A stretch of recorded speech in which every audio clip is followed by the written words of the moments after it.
Hello everyone, क्या आप भी एक अच्छा सा इंश्योरेंस लेना चाहते हैं? पर आपको टेंशन ये है कि मेरे ऊपर इतनी लायबिलिटीज हैं, इतने सारे लोन्स हैं जिसकी ईएमआई जा रही है।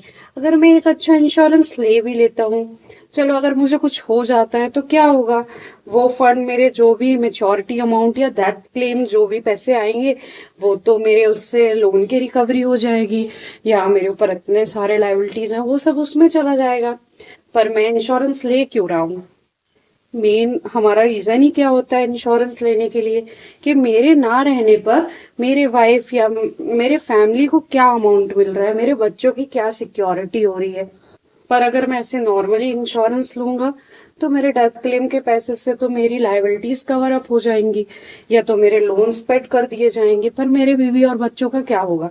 इसके लिए एक बहुत ही बेस्ट चीज है, जो कि है मैरिड वुमेन प्रॉपर्टी एक्ट। क्या होता है कि जैसे हम नॉर्मली कोई भी पॉलिसी लेते हैं, कोई भी इंश्योरेंस प्लान लेते हैं या कुछ भी लेते हैं, नॉर्मल जो प्लान होता है, जो चीजें होती हैं, जो पूरी प्रोसेस तरीका सब चीज वही होता है।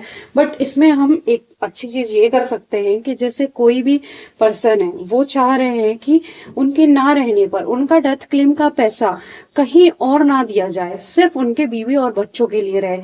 तो उसके इस चीज को करने के लिए वो मैरिड वुमेन प्रॉपर्टी एक्ट के तहत अपनी पॉलिसी ले सकते हैं।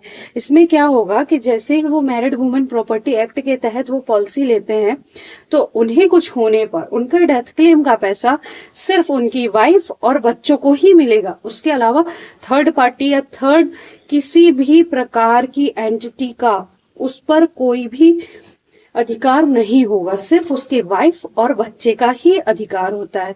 इसलिए आप भी जागरूक बनिए, और आपको भी अगर इस चीज की चिंता है कि लायबिलिटीज बहुत है, एक कवर लेना चाहते हैं और वो भी चाहते हैं कि सिर्फ मेरे वाइफ और बच्चों को मिले, तो मैरिड वुमेन प्रॉपर्टी एक्ट के तहत अपने पॉलिसी को लीजिए और खुश रहिए। Bye bye.